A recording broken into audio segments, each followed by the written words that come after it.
nombre es Eilia Milet Medina Ramírez, de segundo A, y hoy voy a hablar sobre el intestino delgado. El intestino delgado es un órgano muscular constituido por el músculo liso. Es un órgano tubular que se refiere a que tiene una luz dentro. Su función principal es absorber los nutrientes que se encuentran en el estómago, ya que es la mezcla del bolo alimenticio con los ácidos y secreciones gástricas. Va a estar extendido desde el píloro, que es el esfínter inferior del estómago, como lo habíamos mencionado antes en el otro video, y hasta la unión iliocecal. La iliocecal es el punto donde se va a unir el intestino delgado con el punto ciego. El punto ciego es la porción inicial del intestino grueso. El intestino delgado va a tener tres porciones, que es el duodeno, el yeyuno y el ilion.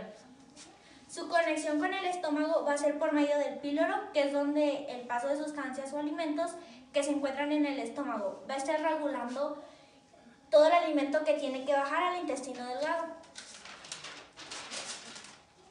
El duodeno es de la porción más corta, es una conexión con los conductos biliares y los conductos pancreáticos.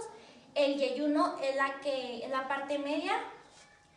Y el ilion, la que se va a conectar con el intestino grueso, que es la última parte. El duodeno, esta porción inicial tendrá una longitud de 25 centímetros y va a estar fija, es muy poco móvil, va a tener un trayecto en forma de C y va a rodear en su totalidad la cabeza del páncreas. Va a ser retroperitoneal, quiere decir que se encuentra una porción por detrás del peritoneo. El peritoneo es una capa serosa que rodea a los órganos abdominales. El punto donde se une el duodeneo con el yeyuno se llama ángulo de Treves. Esta unión se va a encontrar en el nivel de la vértebra lumbar número 12 y va a encontrarse de 2 a 3 centímetros de la línea media del cuerpo, quiere decir del eje medio. Va a tener una forma del ángulo agudo, que el ángulo agudo es menor de 45 grados. Las porciones del duodeno tienen diferentes localizaciones que se toman como referencia la columna vertebral. La porción superior la vamos a encontrar de forma hacia adelante y derecha de la vértebra lumbar número 1 y tiene una longitud de 5 centímetros. La porción descendente va a ser la más larga, teniendo una longitud de 7 a 10 centímetros y las encontramos hacia afuera o hacia el lado derecho de las vértebras lumbrales L1 a L3. La porción horizontal o inferior tiene una longitud de 6 a 8 centímetros, se encuentra en el nivel de la vértebra lumbral número 3. La porción ascendente es una pequeña porción que se va a encontrar unida con el yeyuno formando el ángulo duodenoyunal. Va a medir 5 centímetros y se encuentra al nivel de la vértebra L3. Va a encontrarse hacia la izquierda. En las relaciones anatómicas del intestino de la parte superior se va a dividir por caras. La cara anterior va a estar relacionada con el peritoneo, la vesícula biliar y uno de los lóbulos del hígado, que es el lóbulo cuadrático. La cara posterior vamos a encontrar el conducto coledoco, por el cual va a drenar la bilis y la vesícula biliar, la arteria gastroduodenal, la vena porta hepática junto con la vena cava inferior. La cara medial vamos a encontrar que está en relación con el píloro, la cara superior va a estar en contacto con el cuello de la vesícula biliar, la cara inferior en relación con el cuello del páncreas. En el nivel vertebral va a encontrarse en la vértebra L1, es donde se encuentra localizado. En la porción descendente del duodeno vamos a encontrar la ampolla hepatopancreática, es la abertura de los conductos pancreático y coledoco, donde se va a desembocar el nivel del intestino. Estos conductos llevarán las secreciones pancreáticas y la bilis y va a mezclarse con el quimo, que ya viene desde el estómago. El quimo, como lo habíamos mencionado, es el bolo alimenticio. La porción descendente va a encontrarse por detrás del peritoneo, que es una capa de tejido sedoso. Las relaciones de la porción descendente en la anterior es el colon transverso, mesocolon transverso, asas del intestino delgado. La posterior, ilio del riñón derecho, vasos renales, uréter, psoas mayor, que es un músculo. Y en la cara medial, la cabeza del páncreas, el conducto pancreático, el conducto coledoco, que en esta porción vamos a encontrar la ampolleta de Vater.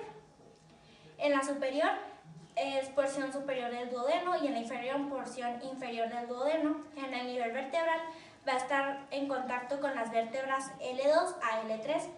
En la porción inferior, en la cara anterior, la arteria mesentérica superior y la vena mesentérica superior, asas del resto del intestino delgado, y en la posterior, psoas mayor derecho, la vena cava inferior, la aorta abdominal y el uretero derecho.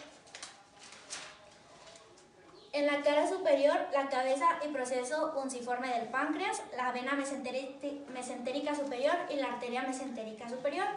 En la cara inferior, en contacto con las asas del intestino delgado en su porción del ilion.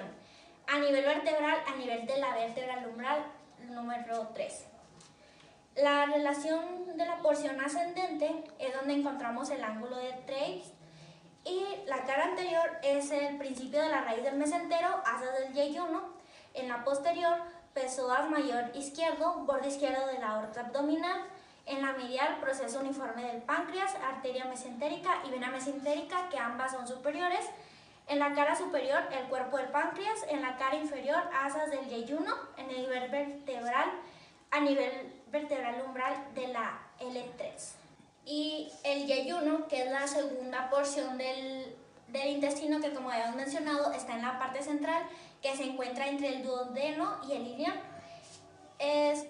Su función es absorber las sustancias. La mayor parte de los nutrientes se van a absorber durante el trayecto del intestino delgado.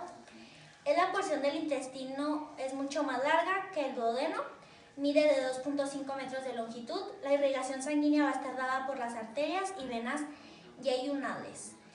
Y la última porción del intestino es el ilion, que se encuentra dividido en 3 partes. El ilion es la final. Es la función terminal del intestino. En su totalidad, el tubo digestivo puede llegar a medir 9 metros, a lo largo de los cuales vamos a encontrar su función al absorber nutrientes como glucosa, vitaminas, etc. Cuando pasamos al intestino grueso, aquí su función va a ser la formación de heces y la absorción del agua. Algunas de sus funciones importantes es donde se va a absorber la vitamina B12. Al ser la porción terminal del intestino delgado, se va a conectar con el intestino grueso a partir de la válvula ileocecal, que esta permite el paso del quimo al intestino grueso. El pH a partir de la ámpula de Vater va a ser más neutro, siendo el pH más cercano al organismo entre 7 y 8. En el estómago puede alcanzar un pH de 4.5 cuando es muy ácido. Su longitud va a ser de 3.5 a 4 metros, tiene una coloración rojiza y va a estar irrigado por venas y arterias ileales. La válvula ileocecal toma las partes del ilion cecal y, cecal se refiere a ciego, que como lo habíamos mencionado es la porción inicial del intestino grueso. Y aquí en este dibujo, que es algo importante que tenemos que tener en cuenta, que el abdomen se divide en 9 cuadrantes y aquí pues los hice para ver en qué cuadrante queda cada órgano. El primer cuadrante se llama hipocondrio derecho, luego epigastrio, hipocondrio izquierdo, flanco derecho, mesogastrio umbilical, flanco izquierdo, fosa ilíaca derecha y hipogastrio y fosa ilíaca izquierda, que estos cuadrantes nos ayudan para saber bien dónde se encuentra localizado el dolor y qué órgano es el que está provocando el dolor del paciente. El intestino grueso, se encuentra localizado entre el ano y la válvula ileocecal, que como habíamos dicho, la válvula ileocecal es que se refiere a que está entre la unión entre el punto ciego y la porción terminal del ilion. El intestino grueso se va a dividir en diferentes porciones, que una es el ciego, que como lo habíamos dicho es la parte inicial, va a estar adherido al apéndice, se va a encontrar cerca de la fosa ilíaca derecha. El colon ascendente termina en un ángulo del intestino grueso, que es el ángulo cólico derecho o el ángulo hepático. El colon transverso, el cual va a terminar en el ángulo cólico izquierdo. Y el colon descendente, el colon sigmoides, el recto, que sería la porción terminal, y posteriormente el esfínter anal. El intestino grueso es un órgano muscular hueco, tiene peristalsis de un solo sentido, va a tener una configuración externa y una interna. La configuración externa, a lo que podemos observar, es en su exterior, lo que se ve, Y lo que es notable son las tenias, que son unas cintillas. Estas solo se pueden observar con un microscopio. Las longitudes que se pueden observar macroscópicamente van a estar hechas de fibras musculares. Se encuentra a lo largo del intestino. Las tenias también es una forma de llamar a los parásitos intestinales. Se encuentran 3 tenias, una anterior o tenia libre que tiene un laxa unión con las paredes intestinales y una posterolateral que es hacia afuera y una posteromedia que es hacia adentro. La tenia lateral externa o posterolateral externa también se le llama tenia epiploica, que es porque está más en relación con el epiplón. Y la tenia interna va a estar nombrada como tenia mesocólica porque va a estar en relación con la parte media del colon. El recorrido de la tenia anterior va a empezar en el nivel del ciego con la base del apéndice y va a recorrer todo el intestino grueso porque finalmente desaparecer a nivel de la unión de sigmoides en el recto. Otro accidente que podemos ver al exterior del colon son las austreas, y las austreas son las abolladuras que se encuentran en la superficie del colon. Estas austreas son dilataciones de la misma pared interior del colon que tienen forma de saco. Las austreas es convexa por fuera y cóncava por dentro. Estas serán más visibles en el ciego y cerca del sigmoides antes de comienza a convertirse en el recto. Y se encuentra mayor cantidad de ellas en el colon transverso, que como habíamos dicho es de una de las porciones del intestino grueso. Y aparte tiene 3 capas el intestino grueso, que es la mucosa, que es la capa más externa, la muscular con fibras en varias direcciones, la serosa, que es la que envuelve el exterior y está en contacto con las tenias. La función principal del intestino grueso es la formación de las heces, la absorción de las vellosidades intestinales, principalmente como el agua y electrolitos. ¿Cómo va a estar vascularizado? Este va a ser irrigado por los vasos mesentéricos superiores y arterias y venas mesentéricas superiores, los cuales van a ir para el colon derecho y la mitad para el colon transverso. La inversión del colon es compleja, se va a dividir en 2, en un sistema intrínseco y en un sistema extrínseco. El intrínseco, entre las capas de este intestino, el cual va a estar dado por un plexo submucoso, plexo meentérico de Auerbach y un plexo seroso. Y aparte una inversión intrínstica, o sea que está fuera del colon. Los plexos son anastomosis localizados en múltiples nervios. Y el extrínseco va a estar formado por el plexo celíaco, que va a estar formado por fibras nerviosas parasimpáticas y simpáticas. Unas inhiben y otras estimulan. Las porciones que corresponden al intestino grueso es el ciego y el apéndice vermiforme. El ciego es la porción inicial, como se había mencionado antes, inicia en la base del apéndice vermiforme. El ciego es un fondo de saco.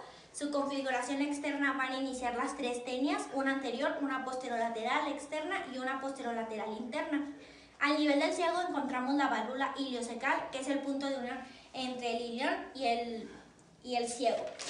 El vermiforme se cree que es un órgano vestigial que en algún momento de la evolución del ser humano tuvo una función, pero actualmente todavía no está muy clara su función. Se considera un órgano muscular, es tubular, es decir que tiene una luz en el interior y es flexuoso, y su implantación va a estar en el ciego en la porción medial. Tiende a tener una longitud de 5 a 6 centímetros, llegando a un máximo de 9 centímetros.